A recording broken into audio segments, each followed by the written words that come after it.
Hey, what's up? This is Laidback Luke, DJ and producer, Kung Fu athlete, and family guy. Denon is creating a revolution, and I am part of it. So tell me about your heartbreak hotel. I recently switched my setup to a Denon setup, and in this vlog, I'll tell you exactly why. One thing is for certain, if it wasn't for superior technology, I would have never done that. I'll take you through some of the features, and I'll show you. The first thing that really blew me away about these players is the touch screen. Everything on the screen is pretty much functional. You can tap anything and it'll work. You can scroll through tracks. You can fast forward through your tracks. You can scroll through the playlists. And so whenever you select a track, you just swipe it and it'll load it. And the feel of it is basically like swiping your smartphone, which is something we do on an everyday basis. And it's such small features like just tapping on the quantize on and off, and even just the remaining or the playing time, which is awesome as well. And it's those small things that make all the features so user-friendly. In the crates, you can find your collection. I have it on years and on months. I have it sorted in playlists as well. So this is the Prepare crate, which if you want to select a track here and you're thinking of playing it later, instead of swiping right, you just swipe left. And it's in there to prepare.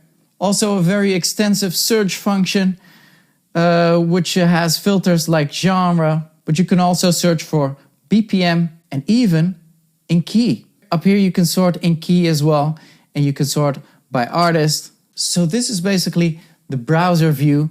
And now to go to the track view. The track view gives you a big WAV file where you can check out the whole track. You can see the whole track laid out on the bottom. And then when you play, you'll see the whole track scrolling through. BPM info right here, pitch info right here. The pitch goes up to 100 and you can change the pitch value. So my standard pitch range is up to 10% now.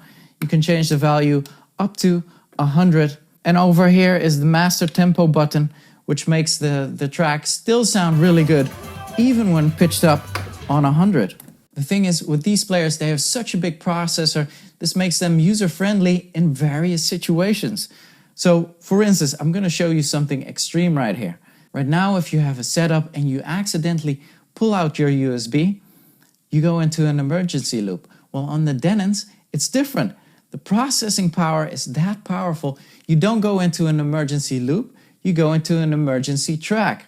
So if you have a track playing, you accidentally pull out the USB stick, so you can still see the full functionality of the track is still here and is loaded in. You can still use the hot cues and everything, go into the drops, and nothing to be worried about. Another cool feature, obviously, is to implement your logo right here in the middle as your artwork. So this is just a picture I put into the Engine folder. Engine is the library program Denon works with. If you do not put your artwork in there, then you can actually see the artwork of all the tracks you are playing. So right here usually is the artwork of every track, but you can customize it as well, which is great. Another thing that really blew me away with the players is this whole strip of hot cues. So you do not get 4 but 8 for your disposal right here. But these aren't just hot cues, these are loops as well. So 8 hot cues, 8 loops, 8 rolls, and 8 slicer points. And then in the loop function, you have 2 loop menus. And in the slicer function, you have 2 slicer menus as well. So I'm just going to quickly show you the loop option right here. So these are loops on the fly that you can program and that you can save. And the second menu just gives you like a shortening of a triggered loop. So right now I can have this shortened and shortened even more. The roll function is pretty cool as well.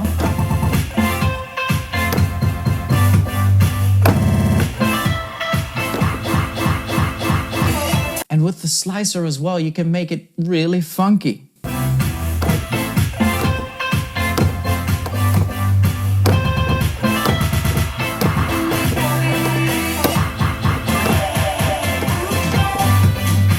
What's also a really cool function is the beat jump.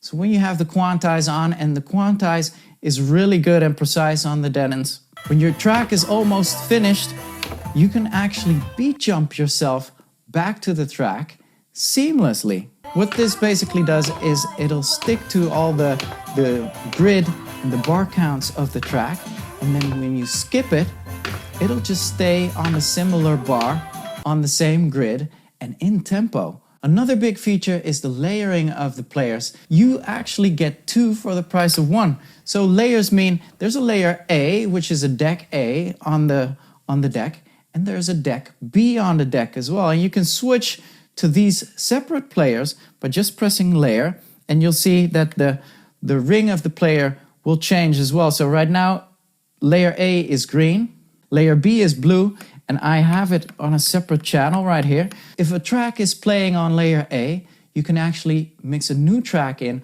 on layer B. And because it's separate on the mixer, it doesn't really get confusing either. So as you can see, the rings have their own color, which is fully customizable. When you go into the shortcuts, you can select the layer color. Again, this is something you can change in the engine program as well, but you can actually choose and customize your own color. And whenever you plug in your USBs, your settings will pop up, your color, your artwork, and everything is custom. So a lot of you that are watching right now might be concerned of all the hotkeys they programmed. Denon did a collaboration with Record Buddy, and together with that, they can collect all of your hotkeys and transfer your library to the Denon library. It's been very convenient switching over.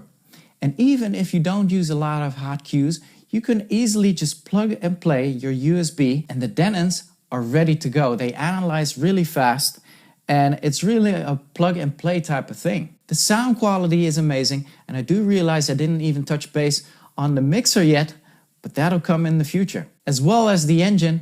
Engine Prime is the software Denon uses to make crates and to collect all of your tracks. I will touch base on that in the near future as well. And that was it. So from now on, you will only see me playing on a Denon setup. What do you think of it?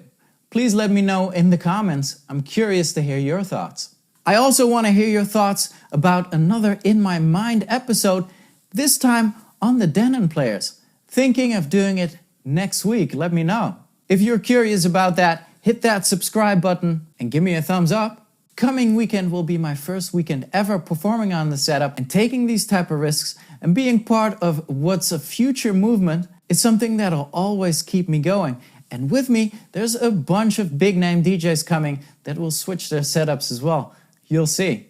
Thank you so much for tuning in. I will catch you next week. Until then, L's up, rave safely, and salute.